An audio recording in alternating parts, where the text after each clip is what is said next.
સુંદર સવારના સર્વને જય શ્રી સ્વામિનારાયણ, જય શ્રી કૃષ્ણ.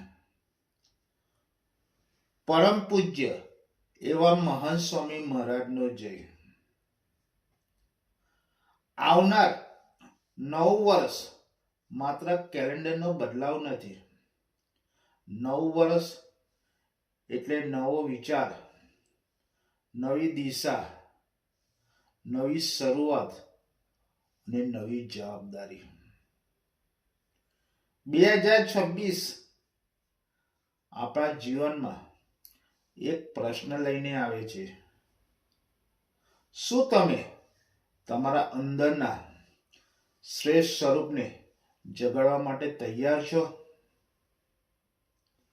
આ વર્ષ આપણને યાદ અપાવે છે કે જીવનમાં બદલાવ કોઈ એક દિવસ નથી થતો, પરંતુ દરરોજ લેવાયેલા નાના નાના નિર્ણયોથી ભવિષ્ય ઘડાય છે.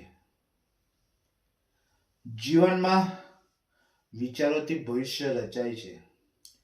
તમારો એક વિચાર તમારું જીવન બદલી પણ શકે છે અને તમારું જીવન બરબાદ પણ કરી શકે છે. તમારું મન એક જમીન છે. તમારા વિચારો તેમાં વાવેલા બીજ છે. જો તમે ભય, શંકા અને નકારાત્મકતા વાવશો તો પરિણામ પણ એવું જ મળશે. પણ જો તમે આશા, શ્રદ્ધા અને સંયમ વાવશો તો ભવિષ્ય સ્વયં સુંદર બની જશે.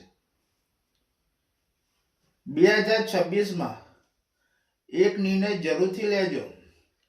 હું મારી અંદરની વાતોને મારા કાબુમાં રાખીશ. કારણ કે વિચાર બદલાય તો દિશા બદલાય, અને દિશા બદલાય તો આદત બદલાય, આદત બદલાય તો જીવન બદલાય. જીવનમાં સંઘર્ષ કમજોરી નથી, એક શક્તિનું નિશાન છે. દરેક મહાન વ્યક્તિએ એક દિવસ સંઘર્ષનો સામનો કરવો જ પડે છે અને કર્યો છે. પરંતુ જે વ્યક્તિ સંઘર્ષથી ભાગે છે તે પોતાની ક્ષમતાથી ભાગે છે. મારી આ વાતને યાદ રાખજો. જીવન તમને ક્યારે તોડી નાખવા માટે મુશ્કેલી આપતું નથી. જીવન તમને મજબૂત બનાવવા માટે સંઘર્ષ આપે છે. 2026માં જ્યારે મુશ્કેલી આવે ત્યારે પૂછજો, આ સંજોગ મને શું શીખવા માટે આવ્યો છે? સંઘર્ષ એ તમારી સહનશક્તિની કસોટી છે, તમારા વિશ્વાસની પરીક્ષા છે અને તમારી સફળતાની શરૂઆત છે. જીવનમાં પોતાના ઉપર સંયમ રાખજો.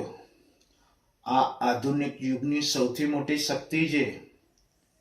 આ મોબાઈલ અને માહિતીનો યુગ. સંયમ રાખવો સહેલો નથી, પરંતુ જે વ્યક્તિ પોતાની ઈચ્છાઓને નિયંત્રિત કરે છે તે આખી દુનિયાને જીતવાની શક્તિ ધરાવે છે.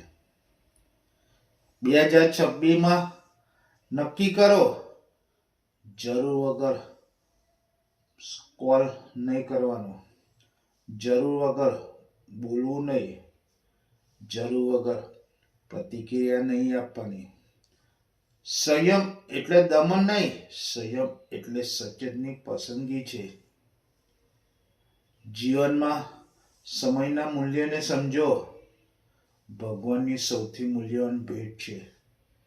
પૈસા ફરી મળી શકે, સંબંધો સુધી રહી શકાય, પણ સમય ક્યારે પાછો નથી આવતો.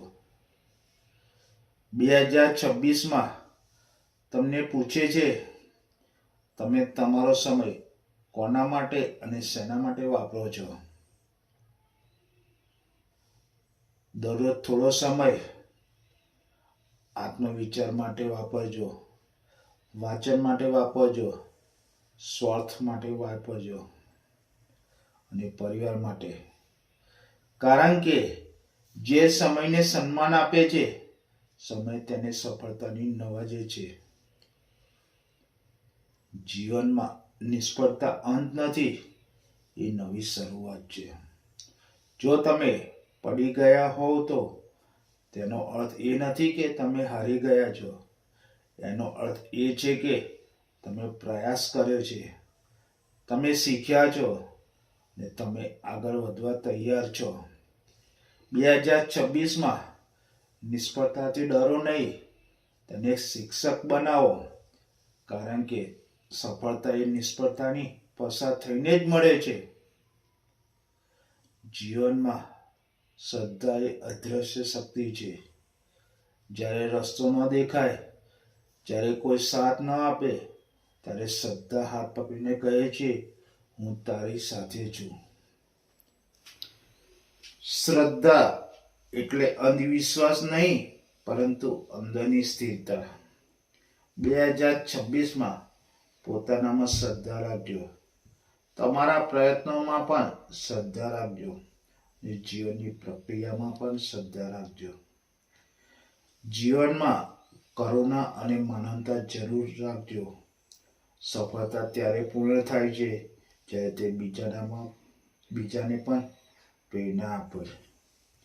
નાનો સ્મિત, નાની મદદ, નાનું સમર્થન કોઈના જીવનમાં મોટો પ્રકાશ બની શકે છે. આ વાતને યાદ રાખજો. આત્મવિકાસ જીવનની સતત યાત્રા છે. આ વર્ષ પોતાને પૂછજો, હું ગઈકાલ કરતા આજે કેટલો સુધર્યો. સ્પર્ધાઓ બીજાઓ સાથે નહીં, પરંતુ પોતાના ગઈકાલ સાથે રાખજો. દરરોજ 1% સુધારો વર્ષના અંતે અદ્ભુત પરિણામ આપશે. 2026માં એક સંકલ્પ જરૂરથી કરજો. આ વર્ષને માત્ર આશામાં નહીં વિતાવો, આ વર્ષને સંકલ્પમાં બદલો. સંકલ્પ કે હું હાર નહીં માનું, હું શીખીશ, શીખતો રહીશ, હું સંયમ રાખીશ, હું સકારાત્મક રહીશ, અને હું પોતાને શ્રેષ્ઠ સ્વરૂપ બનીશ. 2026 એ વર્ષ નથી જે તમને બદલે. 2026 એ વર્ષ છે જેમાં તમે પોતાને બદલો. અને અંતમાં 2026માં સુખ, સમૃદ્ધિ, ઐશ્વર્ય પ્રાપ્ત કરો એવી ઈશ્વરને પ્રાર્થના.